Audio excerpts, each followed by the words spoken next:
Hey everybody, thanks for tuning in. Over the next couple of weeks, I'm going to be doing something a little bit different, and that's because I am back in Ireland. And if there's one thing that I learned over the summer and from comments that people make is that you guys really would like to get some more updates from Ireland, and boy, do I have a lot of projects on the list right now. I wasn't able to get to Ireland this summer, had to cancel my plans. Therefore, I have not done anything with the yard since January, and in January it was looking a little bit rough. So you can imagine now it's in really, really bad shape. I have tons of work to do. It's kind of sad because over the last couple of years, I've had the cutest little summer garden out there, and not being there in the summer lately really does kind of gets, it's just so sad to see these plants, or not being able to see these plants when they're in bloom, not being able to take care of them when they need to be taken care of. But hey, making do with it. And boy, it's getting a little blustery up here. Hopefully the wind isn't bothering you too much. Anyway, I'm going to give you a little tour of the place and give you an idea of some of the projects that I was hoping to get done.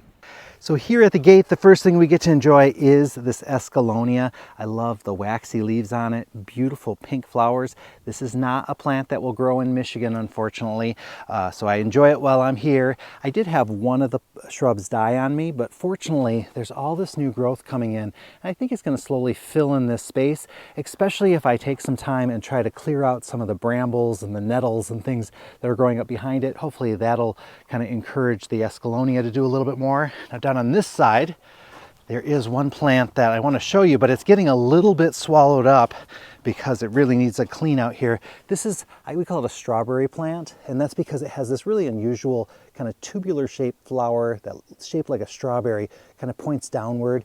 I need to get that kind of freed from what's all going on here. Looks like we had some good Crocosmia growing and blooming out here earlier in the season. That's my rhododendron. That thing does so well. I'm very excited over here at the heather.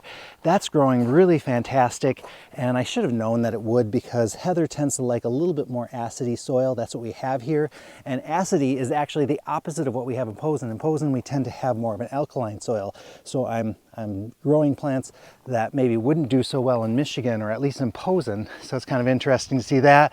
Let's see over here. This is my hedge of laurels, and this thing has grown so much.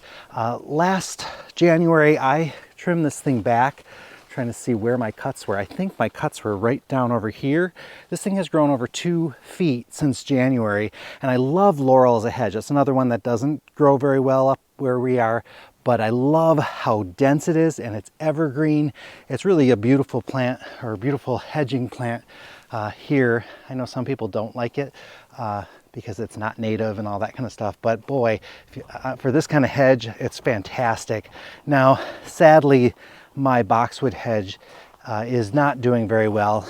Even if you look past all the grass that's growing through it, the blight is spreading. I need to get this out. Boxwood blight has been a problem here in Ireland and the UK, and when I was in Tennessee and in Kentucky, I noticed they have it really bad there, and it's just killing all their boxwood. So it's really, really frustrating, but I want to get this out of here just because it's not going to improve. It doesn't get better once it gets the blight. Let's see, this is one of the cypress right here that I had to stake up last year. So I used my ratchet strap and my post there, and it has done a really nice job of getting straightened up, but I do need to tidy it up because these things grow so fast and they can get a little kind of unyieldy. This area here, this is the sunken garden. I mean, it looked rough in January. It's really getting overgrown. I don't know how much I'm going to get done down here, but you know what? I just got to be okay with that. I will be giving the boxwood a nice little trim up, and then I've got these wild roses here are doing really well. It's really nice to see these kind of filling in. I kind of want to fill in this whole area with the wild roses. This is another one of the cypress that I had to stake up, and that's straightened out pretty well. Now, forgive all this mess. I got hoses, I got wood, I got all kinds of stuff over here, but I did get one plume of pampas grass over here. These pampas grass, I mean, they keep coming back, but this is, I think, a little bit of a wet, a little bit of a windy area. Might be a little too dry because it's on a slope as well. I'm not sure. Now these trees here, let's see if we can get a better view over here.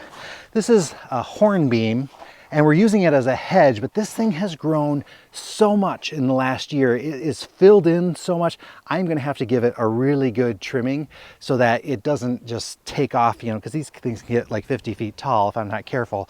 And then I got more of this is a golden cypress, the same thing that's out front, and it's just really nice. It also has that kind of lemony scent. This here is a gooseberry. Get tons of fruit off this thing. I'm not sure which shrub this one is. I'll probably trim that back. I got to trim this one back, try to trim this one back. These wild roses over here are just going crazy, absolutely insane, because I had these all trimmed back in January. I think I'm going to give these a really hard prune this year. I think it's going to allow them to fill out a little bit more. They're starting to, you know, get these long branches on them. I think I'd rather have them kind of more of a shrub or a bush, and you can see all the grass just growing in here. Fortunately, in this gravel, it's pretty easy to pull the grass up. So I have a couple other shrubs that are just kind of tucked in. Again, more Crocosmia all bloomed out. That's a really interesting holly that I just stuck a piece in the ground and it took off. And then more of that cypress. Gonna have to get these kind of tamed a little bit because I don't want them getting really gargantuan. I do love this here. This is my Jasmine, and this is doing very, very well. It just kind of keeps going and going. And my Wisteria looks like it's kind of done something this year. So I got to get that kind of tucked in here. Hopefully it'll keep going. I had added this plant here. This is another Jasmine. It's a yellow Jasmine. And I just kind of tuck that in case the Wisteria didn't make it. Another Jasmine over here. And let's see, what do we have? This shrub here is doing okay too. This one, it's growing outward, so I'm gonna have to get it kind of put back up against the wall here. This one can handle a decent amount of shade, that's why it's here. My Liburnum, which is the like Lemondrop tree, the trunk is just getting to be nice and huge and full. One of the Cypress, I don't know what happened to this one, not doing so well. A lot of it is dead, so we're gonna cut that out and see what happens. Here's some more of those roses, the wild roses. They get these beautiful rose hips on them, so you get kind of 3 seasons of enjoyment out of those. Sorry, I'm climbing through there. So I got some of those along here, and then this area here is looking really rough. It's usually pretty easy to clean up, but like I'm just amazed at how this is just getting to be quite a mess. I have a hydrangea in here. I won't do any trimming on that because it is a Macrophylla. It looks like I got some blooms off of it this year. I'd never get to see them though because I'm never here when it's blooming. More Crocosmia. With the Crocosmia, I usually wait and let those leaves just die back and then they just kind of pop off. This is a Fennel. I'm going to cut that back. I've got some roses up there. This is some Astilbe. Now watch out for this one. This is stinging nettle. So this one will definitely leave its mark on the hands. And then this mint is just going crazy in here. The mint is kind of, you know, we all know that mint can be very invasive, but this mint really wasn't doing much for the last couple of years and now all of a sudden is. I've got a currant in there and that's nettle growing in the currant. And then there's this climbing rose. That thing is a really beautiful rose that I absolutely love. Again, lots of stuff growing up here that I got to get cleaned up because it just looks really rough. But this is my climbing hydrangea, and I can tell just by looking at these leaves. Now the leaves are almost done for the season, but just looking at them, I know that this thing is desperate for some fertilizer. So I got to make sure and give it some fertilizer so that it'll take off and I can start training it up the wall here. So yeah, it's turning out to be a pretty nice day. It was really blustery and windy here just only a couple minutes ago, and the sun's come out. It's looking pretty darn good.